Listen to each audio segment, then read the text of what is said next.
नमस्ते future professors. मैं हूं आपकी पॉलिटिकल साइंस दोस्त और आज हम उस आइडियोलॉजी की बात करेंगे जिसके बिना मॉडर्न पॉलिटिक्स, इकोनॉमिक्स और सोसाइटी को समझना नामुमकिन है। It's the default of software of the modern world, the world of liberalism. आज के मॉडर्न वर्ल्ड की पॉलिटिक्स का सबसे बड़ा कीवर्ड है लिबरलिज्म, मतलब उदारवाद।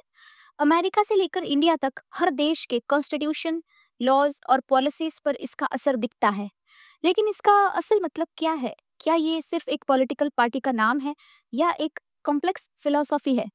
तो यूजीसी नेट एग्जाम में लिबरलिज्म एक मेगा टॉपिक है। इससे थिंकर्स, कंसेप्ट, क्रिटिसिज्म हर एंगल से क्वेश्चंस आते हैं। तो अगर आपको पॉलिटिकल साइंस में मास्टर बनना है तो लिबरलिज्म को मास्टर करना ही पड़ेगा। तो चलिए इस आइडियोलॉजी की जर्नी को, इसके डिफरेंट फॉर्म्स को और इसके कोर आइडियाज को आसान भाषा में समझें। तो लिबरलिज्म क्या है? देखो, सिंपल सी बात है, लिबरलिज्म एक ऐसी आइडियोलॉजी है जिसके यूनिवर्स का सेंटर है इंडिविजुअल, यानी कि व्यक्ति। इसके लिए ग्रुप, कम्युनिटी या स्टेट से ऊपर इंडिविजुअल की फ्रीडम, राइट्स और डिग्निटी है। लिबरलिज्म के 3 कोर पिलर्स हैं। पहला पिलर है इंडिविजुअल फ्रीडम, मतलब व्यक्तिगत स्वतंत्रता, मतलब liberty is the highest value. दूसरा पिलर है लिमिटेड स्टेट, सीमित राज्य। सरकार की पावर लिमिटेड होनी चाहिए ताकि वो इंडिविजुअल की फ्रीडम में दखल ना दे। Government consent of the governed, यानी जनता की सहमति से बननी चाहिए। और तीसरा पिलर है राइट्स एंड इक्वलिटी, मतलब हर इंडिविजुअल के पास कुछ बेसिक राइट्स हैं और कानून के सामने सब पूरी तरीके से बराबर हैं। तो ये था लिबरलिज्म का मतलब। अब लिबरलिज्म हमेशा एक जैसा नहीं था, ये 2 बड़ी वेव्स में इवॉल्व हुआ। ये डिस्टिंक्शन एग्जाम के लिए बहुत इंपॉर्टेंट है। तो पहला है क्लासिकल लिबरलिज्म, जहां हम 17 टू 19 सेंचुरी की बात कर रहे हैं। ये फ्यूडलिज्म और एब्सोल्यूट मोनार्की के खिलाफ एक रेवोल्यूशन के रूप में शुरू हुआ, जिसका कोर आइडिया था, इसका फोकस था नेगेटिव लिबर्टी पर, यानी फ्रीडम फ्रॉम इंटरफेरेंस। स्टेट को दूर रहो बोला गया। इनके लिए स्टेट एक नाइट वॉचमैन स्टेट है, जिसका काम सिर्फ लॉ एंड ऑर्डर मेंटेन करना, देश को प्रोटेक्ट करना और कॉन्ट्रैक्ट एनफोर्स करना था, बस। इकोनॉमिक व्यू देखिए तो लजीज फायर यानी फ्री मार्केट। एडम स्मिथ ने कहा कि इकोनॉमी को अकेला छोड़ दो, स्टेट इंटरफेयर ना करे। तो ये लजीज फायर मतलब फ्री मार्केट, एडम स्मिथ वाला पॉइंट आपको ध्यान रखना है। एक थिंकर है जॉन लॉक, जो कि फादर ऑफ लिबरलिज्म कहा गया। एडम स्मिथ को फादर ऑफ इकोनॉमिक्स कहा गया। और जेरेमी बेंथम और जेएस मिल का भी ध्यान रखना, इनका बहुत बड़ा रोल है क्लासिकल लिबरलिज्म के अंदर। दूसरी वेव की बात कर रहे हैं और वो है मॉडर्न एंड वेलफेयर लिबरलिज्म। ये अब 20th सेंचुरी की बात कर रही हूँ मैं। जिसका कंटेस्ट बताऊं तो ये क्लासिकल लिबरलिज्म के कारण आई ग्रॉस इनइक्वालिटी, मतलब भयानक असमानता के रिस्पॉन्स में डेवलप हुआ। इंडस्ट्रियल रेवोल्यूशन ने अमीर को बहुत अमीर और गरीब को बहुत गरीब बना दिया था। जिसका कोर आइडिया था कि भाई, इसका फोकस था मॉडर्न लिबरलिज्म का पॉजिटिव लिबर्टी पर, यानी freedom to achieve self realisation. सिर्फ इंटरफेरेंस ना होना काफी नहीं है। अगर एक गरीब आदमी भूखा है तो उसके लिए फ्रीडम ऑफ स्पीच का क्या मतलब? इसीलिए स्टेट को मदद करो बोला गया। स्टेट एक अनेबलिंग स्टेट है जो सबको इक्वालिटी ऑफ अपॉर्चुनिटी देने के लिए एजुकेशन, हेल्थ और सोशल सिक्योरिटी प्रोवाइड करेगा। ठीक है। तो काइनेशियन इकोनॉमिक्स, जॉन माइनार्ड काइनीज ने कहा कि इकोनॉमी को मैनेज करने और अनएम्प्लॉयमेंट को कम करने के लिए स्टेट इंटरवेंशन बहुत ज़्यादा ज़रूरी है।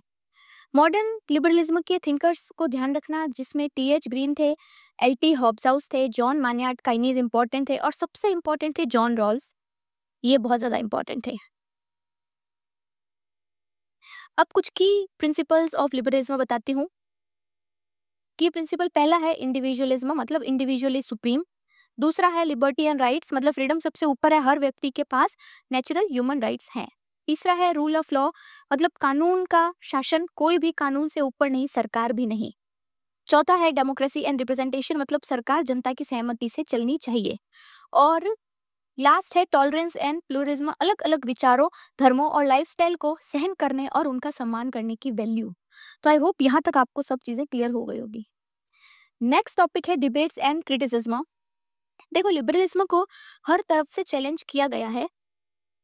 Internal debate, classical versus modern liberalism का झगड़ा बहुत ज्यादा जरूरी है।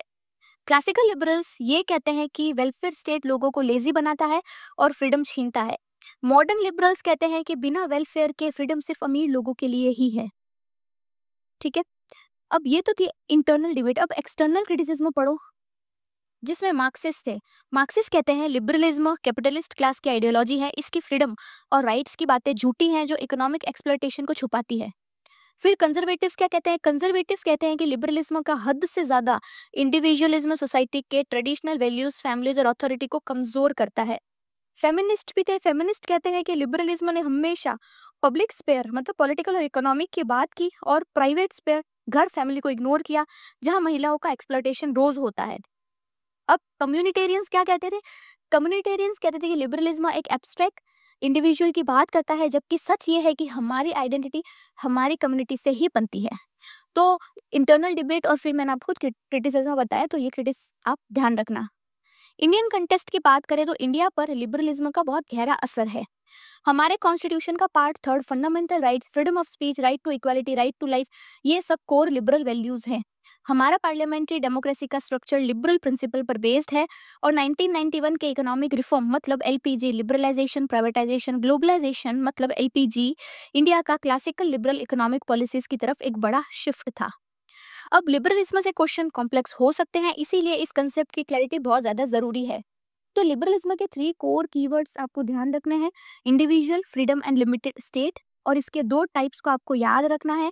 आप कैसे याद रखोगे? क्लासिकल लिबरलिज्म मतलब नेगेटिव लिबर्टी, स्टेट से दूर रहो, night watchman state. Modern liberalism positive liberty, state की मदद करो, welfare state.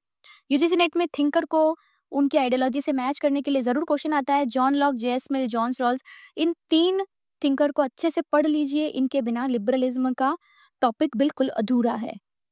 I hope liberalism की ये ग्रैंड थ्योरी अब आपके लिए बहुत आसान हो गई होगी। ये सिर्फ एक आइडियोलॉजी नहीं बल्कि एक लेंस है जिसे आप मॉडर्न दुनिया को देख और समझ सकते हो।